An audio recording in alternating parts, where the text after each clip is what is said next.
Hello and welcome back to Real Horrorshow. I'm your host Samantha, joined as always by the Stormy Skies. Hello!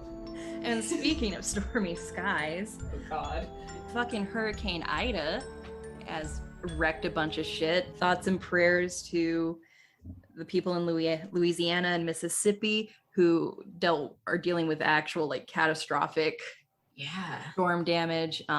Actually, I've seen it like up in Harrisburg, Pennsylvania, and Lancaster. Those guys are getting a lot more damage than we did where I am.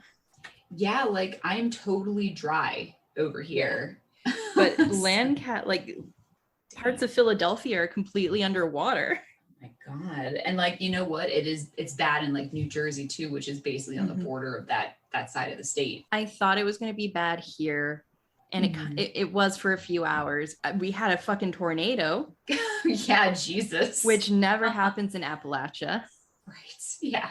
So that was spooky. I am glad that I put the caption on my Instagram photo, not my picture, I'm safe, because it didn't occur to me that that's a white car. It could have very well just have been my picture immediately following my cheeky post of tornado touchdown, confirmed, let's fucking go. And then the next one is someone in a car with a tornado directly in front of them. Right. It's like, Sam, you're too close to that tornado.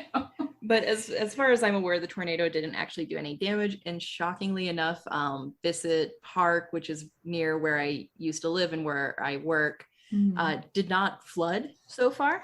Oh, good. Could flood in the next few days because it connects to the Mississippi River, I believe.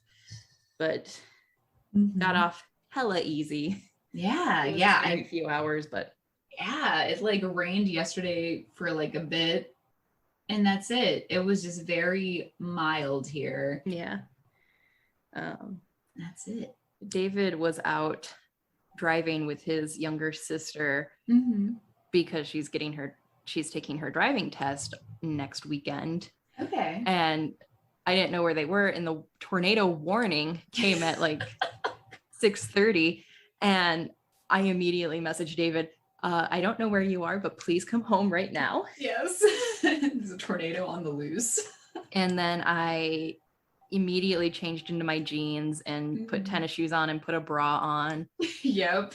Grabbed our emergency cash fund and put it in my wallet to take into the bathroom with me if I needed to. Yeah. And also, most importantly, I grabbed the African violets we've been raising off the porch and took them into the bathroom. Nice. We have put too much time into those flowers for a tornado to come through and smash the pot. Smash it all. Yeah, or like take it away and it'll be smashed somewhere else. Yeah. But I think because of all of that, the tornado touched down all the way on the other side of town. It was eerily still, though, where we were. Like, not a gust of wind anywhere. Yeah, that's creepy. And so we waited for the warning to go away at 7:15, and then we went to get nachos while the tornado was wreaking havoc on the other side of town. Nice. Wreaking havoc. And everybody on this side of town was like super calm. We were all checking our phones and watching the weather on the TV at the restaurant, but like everyone was pretty chill. Even though tornado had just touched down 10 minutes earlier. That was like a pretty big one too, man. That wasn't a little skinny one. That was big. Yeah. Like, had it actually done damage, I'm sure it would have been different, but it touched down and then immediately disappeared, it seems. It just got tired. Yeah. Sometimes they need to like build up all the strength, and that one was just a bit too weak. Yeah. It's super exciting week. It is very exciting. Yeah. Won't get into other stuff, but someday I will. Yes, someday. When the time comes, I have a 57 slideshow. That we'll present on that audio with just audio. But speaking of bad weeks. Yes. We're here to discuss Fear Street Part 2, 1978, which is a 2021 American teen slasher film directed by Lee Janik. Based on the book series of the same name by R.L. Stine. It is the second installment of the Fear Street trilogy after Part 1, 1994. On stars Sadie Sink, Emily Rudd, Ryan Simpkins, McCabe Sile, Ted Sutherland, Gillian Jacobs, Kiana Madeira, Benjamin Flores Jr., and Olivia Scott Welch. The film centers on a group of teenagers in Camp Nightwing who must come together to survive a possessed counselor's murder spree. Yes. We'll find out once I rewatch part 3, but I do think part 2 is my favorite of the trilogy. Yes. So I've only watched part 1 and part 2, and so far part 2 is my favorite as well. Yeah. I do have some criticisms for it, which I'm sure you'll probably agree on, but they're in the production section. Well, I do have one criticism in acting and characters. Okay. That you may also agree on. I don't know how up to date you are with Stranger Things, but so I think it's Sadie Sink, the ginger main character of this, who plays Ziggy. I don't think I am a fan of hers. Me neither, dude. Okay. There's something about her that I don't like. Okay. Yeah. So for me, I've only seen her in Stranger Things and this, and she comes off as very one note of an actress. Yeah. Where she kind of plays that I'm a tomboy, I'm not like other girls archetype. Yeah. You get what I'm saying? Yeah. So she's just I don't care. I'm a rebellious young teenager. Yeah. So I would like to see her not play the exact same character. Dude, she's the same in Stranger Things. That's what I thought too. Oh, so that's my biggest criticism in terms of acting, is that it is just the same character in Stranger Things. So I would have maybe some diversity in who she's playing, maybe a little more softness, because just because you're a tomboy doesn't mean you're not still soft. And I do think we got that towards the end. Yeah. But overall, it's just, I feel like we're kind of past that archetype of the cool, not like other girls girl. Yeah, I think we're totally past that, because it's not just there's just one girl who's she's cool and she hangs out with the boys. She skates on a skateboard, man. Her name's Ziggy. Use David Bowie's song Ziggy Stardust. That's cool. She reads Stephen King. You know what? And that's so funny, because this movie did that thing where the guy was yeah, Stephen King is actually very popular. And I was oh, haha. Not as cool as you think. You're more of a Stephen King expert than I am. By 1978, was he super popular? He'd only published 3 books at that point. Well, you know what? That's a good question, and I'm not sure, but I don't know. I know that Carrie put him on the map. Yeah. And Salem's Lot is one of his best. So maybe he was super popular, and he swept the nation with his horror. Okay. That's a good question though, Sam. Yeah. I'm willing to say maybe he was starting to rise in popularity. Yeah. My Nook no longer works, so I can't just whip out my digital copy of On Writing by Stephen King. Yeah. But speaking of Stephen King, I do want to make a historical note, because there seems to be some sort of people seem to be universally agreeing that the new Stephen King book they're talking about is The Shining. Oh. However, I disagree, because I looked up the publication dates. The Shining came out in January 1978. And if these two were such big fans of Stephen King, they would have already read The Shining and had their minds blown. So I'm gonna throw it out there. The new Stephen King book they're talking about is The Stand, which would come out in October 1978. So there was probably already some buzz about that. Yeah, that's my favorite Stephen King novel. Really? It intimidates me. It's really long, but I think it's his best work. But Salem's Lot is a close second. My Stephen King repertoire is very limited, unfortunately. That's okay. And I don't know. I think Stand By Me, that's a short story, so maybe it doesn't really count. I think that's one of his best works. Oh, cool. Yeah, well, that's it was so good they made a movie about it, And then Shawshank Redemption. Yeah, these are the ones that aren't really horror, Sam. Sorry. Sorry, I'm praising the horror king for writing some really spectacular novellas and short stories. Sam, stop trying to be that cool girl that reads Stephen King other than his horror. Yeah, I like Stephen King, but only like Shawshank Redemption and The Green Mile. The Green Green Mile is Stephen King, right? Yeah, it is. You're right. Okay. It is. That movie is insane. Those movies are like dark too. Like that could be considered horror. But yeah, very true. So yeah, you know what? That's a good question. But still, she thinks she's so cool because she reads Stephen King as if he's like an unknown author, but like he must have just gotten pretty popular. Mm-hmm. So. Yeah. Any other standout characters? I really liked Cindy's boyfriend. Mm-hmm. I really liked this angle. This part 2 is a lot more slashery than the first part. Yeah. Which is great. And this is more of a story note, but there's just such an overwhelming sense of dread. Yeah, there is. Yep. Because one of the sisters isn't going to live and a lot of people are going to die tonight.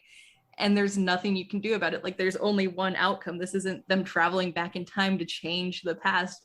This is what's happening. Yeah. And it's going to suck. Yes. And the cool thing about this and what does make it feel like a slasher more than the first one is because this one takes place all in one day. Mm-hmm. And the other one is like over the span of, I guess, a couple days. Yeah. And so that's why you get that dread because it's constantly building because the time hasn't been cut. It's still, I guess, chronological order of events. I enjoyed her boyfriend too, Tommy, I think his name was, the guy that ended up being the crazy slasher killer. Which was such a little bit of a heartbreaker because he was a nice guy and then against his will, I know, he became the Axeman. Yeah, and you know what? He was like a cute guy, and I did like him a lot. And I really dug him as the slasher killer. I thought he was so cool looking, and so I was definitely very. Once he gets the burlap sack over his face, a very nice homage to Friday the 13th Part 2. Part 2, yes, which is probably my favorite version of Jason. Yeah, cool. Because it's before the hockey mask and which I think burlap sack Jason's a little scarier. It is scary because it's a bit more, it's like less silly in a way, bit more raw.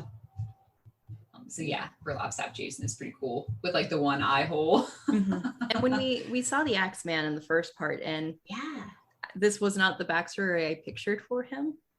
Yeah, me neither. I was picturing under the burlap sack he was an older guy, maybe. Yeah, or even deformed because that's what we're used to thinking of when we see someone in a mask. But he's just cute. Then we have Ziggy's sister Cindy, who she kind of annoyed me, but she was a fine she was a fine fake out final girl. Yeah, she was, and I actually did enjoy that fake out because I really did think it was definitely her that was the one survivor. Oh, did you? I did, but she totally died. And I was like, I didn't know Ziggy's name was anything other than Ziggy because I was like, you know what? Who the fuck knows that the parents were like into that shit? Right. See, I was on the fence for most of the movie. I figured it would probably be a twist like that where it's actually Ziggy that survives. And her real name is something else. But really at the last 5 minutes we spend with them, when Cindy's being fucking hacked in the chest repeatedly by an axe. Yeah, Jesus. And Ziggy's bleeding out from multiple stab wounds. I was like, I don't fucking know which one of these sisters is gonna make it. Yeah, it's like how are either of them going to survive this? Oh god, and what a tragic death for Cindy being like, one, that's got to be painful as hell. Oh god, and right two, in the chest. It's your boyfriend's body that's doing it. I know. And this movie was actually crazy because the body count was so big. Everybody at the camp just died. And there was like a bunch of kids. Yeah. So I guess trigger warning for anyone who hasn't watched this yet. There is a lot of child massacre in this. Like little kids. Kind of swaying into story towards the end when baby sheriff tells the other camp counselor to get all the kids on the bus. I am a little disappointed we didn't actually see that scene of that other douchey counselor getting the kids on the bus. I just, that would have been a nice moment of tension. Yeah. But still, we get a little more backstory with how the possessions happen, more relationship building between Shadyside and Sunnyvale. Yep. And more like a bit more exposition about what the deal is with Shadyside and Sunnyvale, and how Shadyside is cursed in itself. And that's why the Shadyside people are the ones that get possessed. Yep.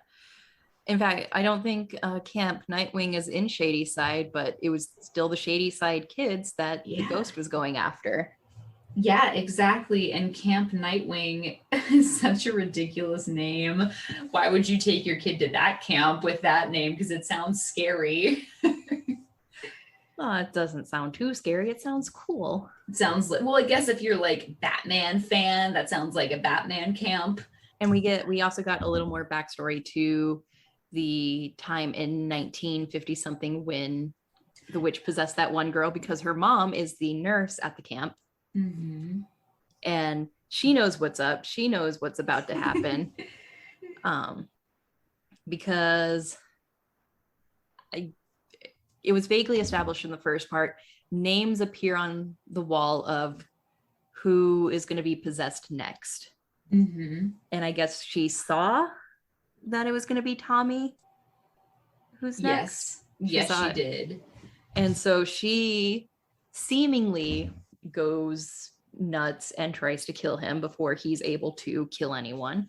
Right. She's trying to protect everybody in that way. But like, yeah, the whole time, the reason why she's able to find the names in the cave is because she understands and has done research on why her daughter suddenly became like a crazy murderer.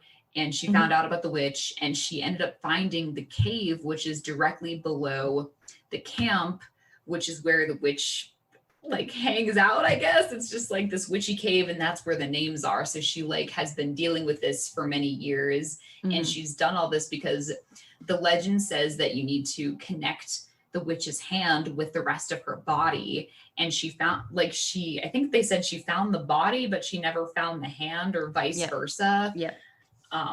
And so like she made it her life's work to like end that curse. Yeah. So after the nurse, that all happens with the nurse, Cindy's like, she had to be on drugs for this to happen. Let's find out what went wrong. And they find her diary, which says that Fier made a deal with the devil by cutting off her hand on Satan's stone, thereby earning eternal life. And then they also find a map in the diary leading to her house. Yep. And then they find the house and find that Nurse Lane has been digging up some graves. Sorry, reviewing off Wikipedia. No, that's fine. Yeah. Digging up graves, and then and this is where they find the wall carved with names of all the Shadyside killers, and Tommy's name is included. And then Tommy, he's suddenly possessed, and he kills Arnie with an axe in a very gruesome act of violence. Yes. And then he is just basically unstoppable from there. He's one of those killers that is like super quick about it. So he like runs in, hits you one time with the axe, and then you die, and then he runs out and goes to the next cabin. Totally crazy, totally deadly killer. It doesn't like, beat around the bush or mess around or like try to like, torture you. It's just boom. Boom, you're dead. Yes. And meanwhile, while all this is starting to go down, Ziggy and Baby Sheriff are bonding and flirting and making out. Yeah. Greenhouse type thing, which I love Stephen King. I would say, though, it is a bit of a red flag if you're bonding with your future boyfriend or girlfriend or date mate over your love of Stephen King, just like it's a red flag if you guys bond over your love of the Smiths. Yeah. Like problematic. Like Stephen King is a problematic king. Well, in that era, he was though, you know. Oh, for sure. This was Stephen King still doing coke every hour on the hour. This is Stephen King where he's like on a bender for months, and then he's like, I don't remember writing Cujo. So that's where we're at. And all the while, the little campers are running around doing like this weird game where it's like capture the flag, but it's taking like all day to capture the flag. So that's like the subplot that's happening. So that's giving you some extra like collateral damage. That's why all these kids are getting like mowed down because they're just all running around. The one girl can't we do get a nice classic 70s sex romp. Yes, we do. With like a partially nude woman. Yep. And then she gets killed while partially nude. Of course. The way God intended. Yeah. Wait until marriage, kids. Yeah, kids, because you know that, like in Mean Girls, if you have sex, you'll die. What? Aww. That's Shadow. Aww. He's saying, it's time for me to eat at 8 o'clock and it's 7:18. Oh, hush. Aww. Anyway. I want a cat. You want a cute cat. Sorry, he just won't stop now because I'm ignoring him. Anyway, let's keep talking about what happens. Okay, in the movie. so the cave that Cindy and Sorry. cave that Cindy and what's her face, the cool blonde girl. Alice, what a cool name too. Yeah. The cave collapses, which luckily keeps them safe from the Axeman, but really fucks their lives in other ways when Alice breaks her fucking leg and it goes through the skin. Dude, she breaks her fucking leg and then later she's like, yep, I'm fine just limping around because you fixed it. Like, no, dude, you would be in so much pain that you would went vomit. Through the skin, Alice. That's not a walk it off injury. And she's like, well, yeah, I know you had 2 Tylenol, but still, dude, like, no, you would be in unbearable agony. I know. I'll pass it off as adrenaline. Right, yeah, I guess that's fine. Like, for all we know, they jacked her up on a bunch of EpiPens, like they oh my did god, Samantha in the last part. I still have a problem with that. But no, Cindy's a really cool character, and they do eventually find an exit out of the caves just as the mayhem is ensuing in the camp. It's coming towards an end. Yeah. And Cindy climbs out through a hole in, I think, the bathroom. It's random because the outhouse toilet is like underneath, like right inside the toilet. If you look in the toilet, it's the cave down there. So like that's kind of random. Nobody noticed that, I guess. Yeah. But another fairly horrifying scene where the Axeman is coming after Ziggy, but Ziggy manages to escape from him that time, but one of their camp counselor friends just gets his head fucking chopped off. Yeah. And it falls down in the cave, which is traumatizing. It is, Jesus. Cindy's not able to get out in the outhouse because there's no way to climb up, so she leaves Alice to find another way out. And while they're separated, Alice figures out the red moss is covering there's red moss all over the outhouse that was established early in the movie as having like an infestation or something. But it's because of the Satan stone, and so she finds the hand. Yes. And that's when she's able to find the will to walk again.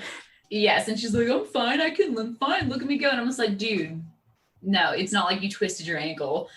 Like, I respect you, but please sit down. You have a compound fracture of like your femur. You may have to cut off your leg, ma'am. You literally will not be able to walk for 9 months. Anyway.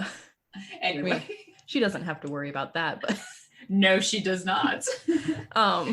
But finally Cindy finds a way out through the mess hall, but it's screwed shut, and Ziggy is hiding out in there, but the Axeman finds her, and then we have this great empowering moment of Cindy busting down the fucking grate. And well, it would have been a cool moment, but I'll complain about it when we get to production. Ziggy hits the stereo, so it starts blasting Carry On My Wayward Son by Kansas. Yes, ma'am. Okay.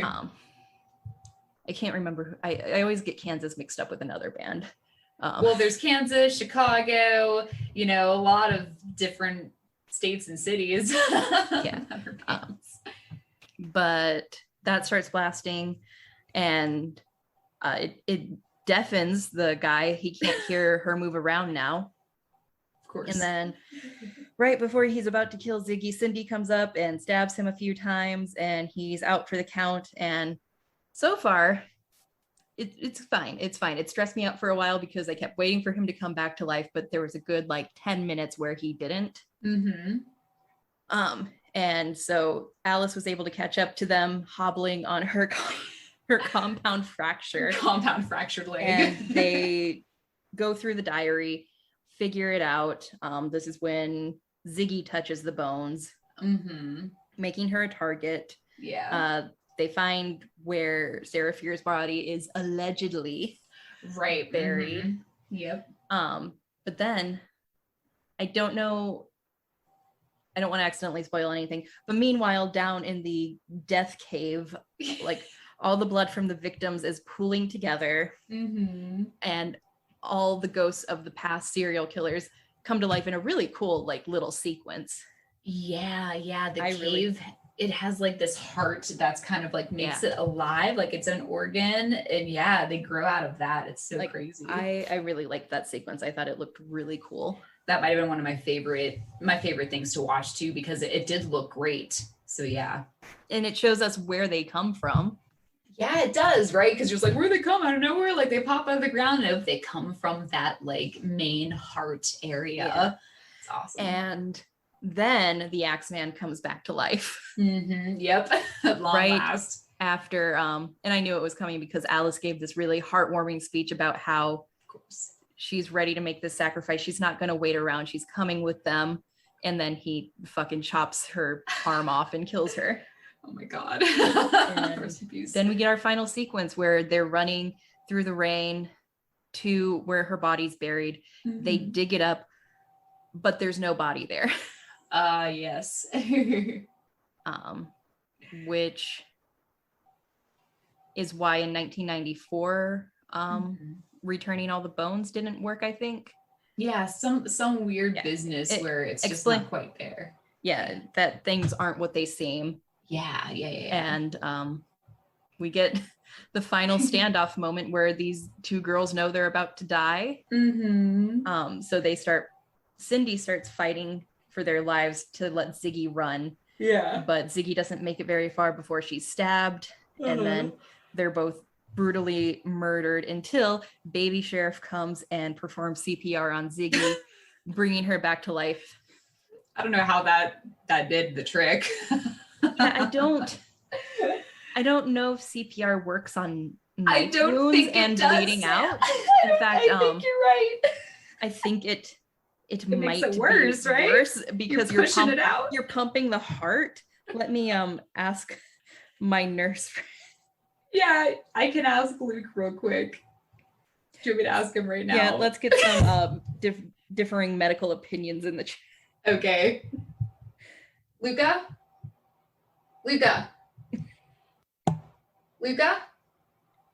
I have a question. Can you come here real quick? Okay, sorry. It's fine. Okay. So in this movie we watched, there is a character who is stabbed in the chest a lot of times, and we think that she dies. However, CPR is performed on her and she lives. Oh. Is that actually possible? How many times was she stabbed? A lot. I thought she was gonna die because she was bleeding out of her chest. Usually, when you CPR somebody, it would just shoot Make all it the worse. blood out of the side wounds. Sam, okay, we're right. Thank you. I thought that was bullshit. Because you're pushing down on the heart. The point of it is to get the blood flowing again, right? I feel like whenever you shoot a movie, don't you have one ambulance EMT person? Can't you just go ask them hey, is this really how it is? And they'd be like, no.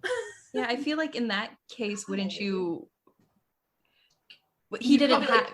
he didn't have any, but I feel like you would rather use the shock pads on them rather than push the blood out of their heart. But right. Or you apparently just, like, plug the wounds or something. According to my nurse friend, you can, but only if you plug the wounds. Yeah, plug the wounds so the blood doesn't gush out. Yeah. So you would have to stop the bleeding first, so that way when you push down on their heart, it doesn't just all splurt out.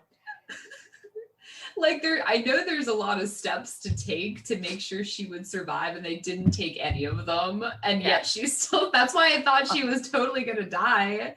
So I guess the answer is yes, but it probably won't work out. Yeah, it just probably won't. She was just stabbed so many times, like basically right in the heart. Like one of them got her heart, you know. Definitely. So probably if it's maybe one stab wound, you're fine. But if it's 12, not recommended. Yeah, that was a lot. You're doing your best, but it probably won't work. Yeah, you're doing your best, but you're actually just making her die faster. Yeah. My friend said, yeah, plug the wounds. And if you can't plug the wounds, you should try it anyway. Mm-hmm. Just so you don't feel guilty. Yeah. I did just say stabbing victim. I didn't mention it would be multiple stab wounds. Oh yeah, you should be like, well, this was in a slasher movie where he definitely stabbed her like more than 10 times. Yeah. She definitely has a lot of open wounds that her chest is definitely just applesauce right now. Yeah. But yeah, that's how the movie pretty much ends. We go back to 1994 because they realized that the tree that the hand is now buried under. It's at the mall. It's in the mall. So, so it ends with them finding the hand in 1994 and taking it to the bones. Yeah, so that's cool. Yeah, and finally we'll find out how this ends in Part 3, 1666. Yeah, we better find out how this ends. Like, geez, there's so much happening, so much tragedy. We're also going to find out how it begins. Oh, yeah. Full circle. Oh, babe. Well, that's that movie. And you know what? It was still very exciting. I preferred this killer to the one in 1994. Mm-hmm. I liked the look of 1994 a bit better than this one because it was just basically at camp all day. Yeah. And I have some notes regarding the look of this movie and let's do a few other things for production. First things first, I got paranoid early on in the movie because there were so many music drops. Oh yeah, there was a lot. You're right. And like I love 70s music. I have a whole playlist titled Moody 70s Rock, which if you know what that, if you get what that means, like moody, big dick energy, rock and roll, like Fleetwood Mac, those guys. Everyone liked them and them as well. Yes, absolutely. That kind of vibe. Mm-hmm. But it kind of took me out of the setting of the movie, even though that was the opposite of what they were trying to do with all those music drops. And it might work for someone who's not into slasher movies the way that we are. Yeah. But I watch a lot of 70s slashers and they don't have that many music drops. They have a score. Yeah, they have like no music, no popular music. And for that reason, at the end, when they do the Carry On My Wayward Son drop, it didn't hit as hard because they already did that. They already played that song. They already did it early in the movie. And so I was thinking it might have worked better if they played a different Kansas song at the beginning of the movie. So the tape was queued up for Carry On. Right. But they're like, this is going to be so badass. And it was just like totally fell flat. Yeah. Like it was a great drop, but it was ruined because they did it earlier in the movie. Yeah, it was totally ruined. I just think if they hadn't done all those top 40 drops in the first 20 minutes of the movie, that moment would have been a lot more impactful, a lot more hype for me. Yeah, me too. And lastly, just in my most humble of opinions, this movie is a period piece. Yeah. And it, for 1978, the overall look of it felt too clean, too refined. I agree. And I think it would have felt better to me watching it and immersing myself in the world if they added like some film damage and film grain to the movie. I don't know if you've seen the prequel to Ouija. No, I haven't. But that movie's set in 1968, I think. And so I don't think they filmed it on film, but in post-production, they added the film damage and the graininess you expect with a movie that comes out in the late 60s, early 70s. Yeah. And that just, I would have liked that a lot. It would have been really creative, set it apart stylistically from the first one. And just made it feel slightly more grittier. Yeah, and you know what, and like I can agree with that. So first, let me agree with you about the music drops, because whenever I'm watching something that has that many music drops, you know what it is? It's a TV show.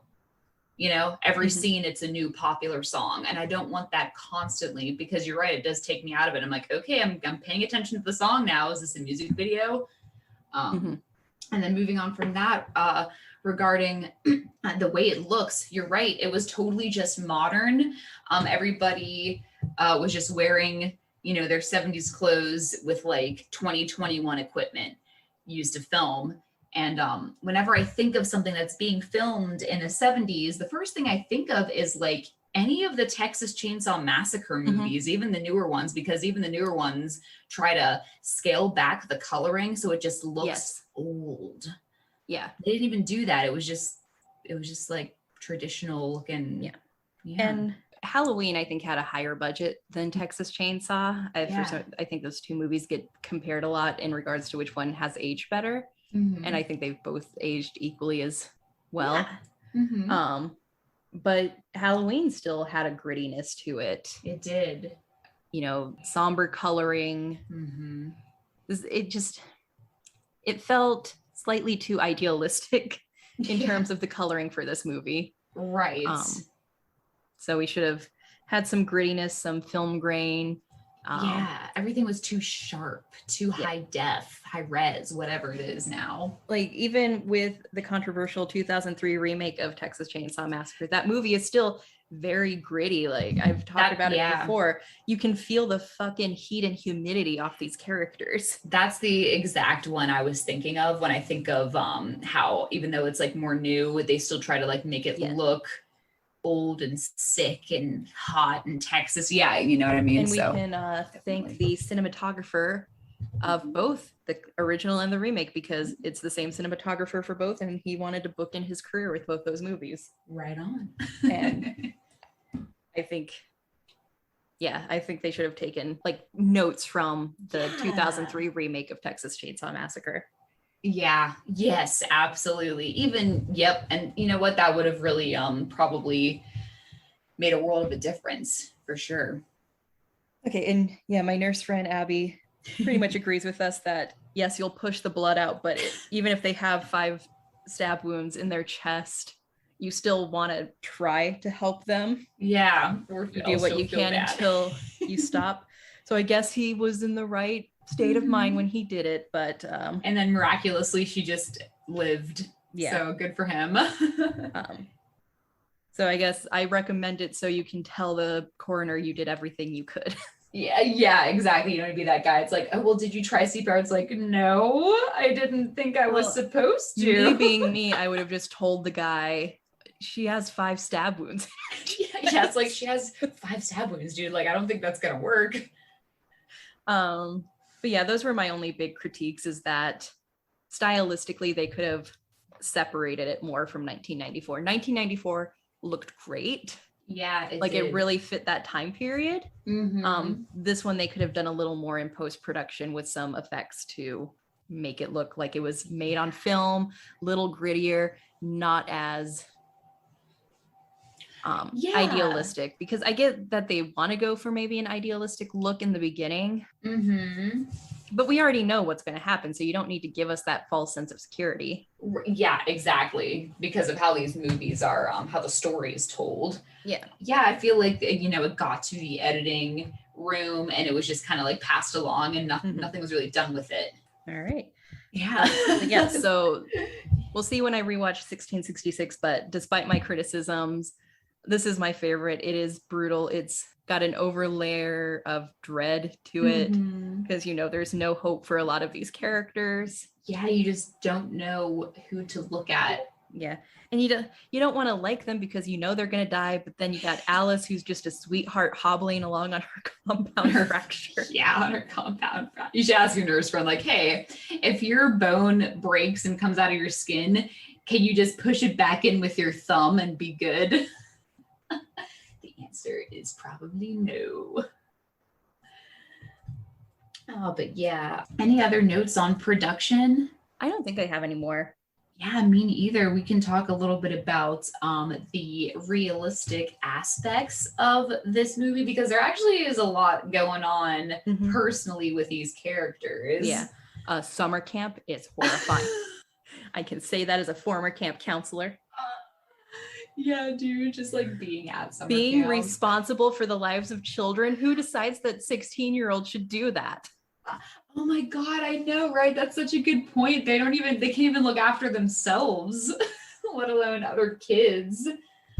And there's like 50 of them. What else? It seems like with the family dynamic of Ziggy and Christine, or whatever her name is, or Cindy, whatever. It seems like they have like an absent mother or father, and like someone's an alcoholic. I think the mom's alcoholic, the father's like absent, and then like they hate their lives. And then Alice is over here like she's suicidal and she cuts her wrist, but she's like, I do drugs and have sex to like pretend that life is good. All this crazy shit is happening. And then there's like this weird, class divide with Sunnyvale and Shadyside, and Shadyside is the bad neighborhood and they're cursed with the witch curse. All these things. Crazy. So those are all realistic aspects for sure. Yeah. Like these poor Shadyside kids just have the worst lives. They just have like a death curse. Except for Dina, who's a broke family, can afford internet in 1994. Yeah, they already have a TV and a computer and a phone. Wow. Yeah, so that's pretty cool. At least they spent their money on that, so that's always good to be connected. And Dina's a cool lesbian. But yeah, we don't have any gays or lesbians in this movie. We didn't, which is fine. Yeah, that's fine. But we don't like... We already have a lot of sameness in regards to the characters, with like Cindy and Ziggy coming from a broken home as well. Yeah. You don't want to make it too identical. But this movie was pretty brutal in terms of the kills. I don't think they actually killed any of the kids on screen. I think it was all off screen, but you hear the thuds. Yep, you're right. Splatter. And then at the end, you see all the bodies all wrapped up, and they're all lined up in front of the camp thing. God damn. Yeah, and I was like, whoa, I guess they're all dead except for a couple. That's crazy. Yeah, I think that's all about that. But that would be messed up, is like sending your kid off to camp and then it's like, oh, sorry, somebody totally went crazy and they're all dead. Like, they're not coming home. The Girl Scout murders that took place in the 70s, where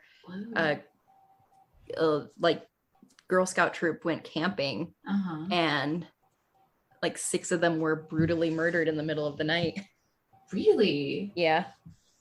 They were getting death threats or vague death threats on notes, but chose to ignore them, thinking it was just a prank. And they woke up one morning and like 6 of the girls had been just murdered. Whoa, I'm gonna have to look into that. I hadn't heard about that. And this is in the 70s. Yeah. Interesting. Pretty popular true crime case. I don't think they ever found out who did it either. So that's spooky. Whoa, that's creepy. Interesting. But yeah, this movie, it fucked me up. Yeah. It was dark. Just wish the cinematography matched the grittiness of the events happening on screen. Yeah, I totally agree with that. And that would also be like the one thing I have an issue with. And also it's summer camp. So you really could have taken a lot of notes from Texas Chainsaw 2003, because it would be fucking humid and mosquitoes everywhere. And I loved being a camp counselor, but like some aspects of it really sucked, like how hot and humid it was. Yeah, how hot and humid it was. And like when you're in Texas in the middle of summer, it's like sweltering. Yeah. You can't breathe. Yeah, so A+. Yep. All right. Well, we all know what's in store for us next week, and that is going to be the last installment, 1666. Yeah. We'll find out how it began and how it's going to end. I know. Can you believe how that's going to affect your brain? How it begins and ends? We shall see. All right. Well, I have the outro notes pulled up if you're ready to conclude. I'm ready. All right, I'm ready too. So Real Horror Show was created by Sam Odie and Stormy Skies and is directed by Sam Odie. In this episode, we learned that you should not do certain things such as Before performing CPR on a stabbing victim, make sure you stop the bleeding. Exactly. I'm so sorry. It likely won't work, but you should do what you need to do. Yeah. So Sam is right. We just had a huge conversation. So in this episode, we learned that you should stop the bleeding first and then do CPR next, just to see if you can try to restart the heart. But don't do CPR and push the blood out. So yes, there we go. Excellent. Use CPR with caution. Yeah, really, because if they're already stabbed, don't try to hurt them anymore with your CPR. That will break your rib. Yeah. Also, don't push your compound fracture back in with your thumb. Oh, yeah, because you probably didn't like line it back up the right way. I mean, geez, it was dark in that cave. How did she know what she was supposed to do? Anyway, so don't do that kind of a thing. Just go to the doctor. Okay. Let's see. Like what you hear, you can find Real Horror Show on Spotify, TuneIn, Google Play Store, Stitcher, iTunes, and Pandora. Really, really like what you hear? Follow us on Twitter at Horror Show Pod or search for Real Horror Show on Twitter. Follow us on Facebook at Real Horror Show. Like our page and share our stuff. We also have a website that all of our written reviews and podcasts can be found, realhorrorshow.com. Want to interact with us? Want to make sure we're real humans and not space vampires? Comment on our website or email us at realhorrorshowpodcast@gmail.com. Want to argue with us about something or think you have a really great movie review that you're dying to share with two random strangers from the internet? Submissions are open for movie reviews. Check out the submit page on our website and follow the rubric before sending us anything. If it's not done according to the rubric, it will be disregarded. Sorry, not sorry. We love horror, and if you're listening, you do too. Please help us keep our project going by visiting our support page on our website, where you can make a one-time donation via PayPal. We also have an Amazon wish list. If you feel like buying us something tangible will help convey your love more than a monetary donation would. Also, you can find the Buy Us a Coffee button on our website. It's a button you can click that will pay us the amount you would need to buy a coffee. A little bit goes a long way. Sometimes we can't help out artists monetarily, and that's okay. By simply liking, sharing, retweeting, and even giving us an awesome review will help us out tremendously. And is there any other pertinent news at this time? Not right now. I think off mic I'll get your opinions on a couple of things regarding the website. Okay, cool. Otherwise, I don't have any urgent news. Yeah, right now it's the 2nd of September when Sam and I are recording. So welcome to a new month. We made it. Go get your pumpkin spice lattes. Oh my God, Sam. Have you tried their new apple something latte? No, did you? Not yet. Oh, okay. I had already ordered my pumpkin spice cold foam when I was going through the drive-thru when I saw the apple drink, and I was like, damn, next time. Let me know, like we'll see who tries it first and we have to let each other know. Yeah, a local coffee shop near where I work does an apple pie chai. Ooh, that sounds amazing. It's so good. So I'm hoping this drink is like that, because sometimes I can't always get the apple pie chai because that coffee shop closes at 2 and I don't get off work until 3. Damn it. Yeah. So nice. Well, that sounds amazing. Yeah, so go get your pumpkin spice latte. It's okay if you like pumpkin spice because Sam and I like pumpkin spice. Okay.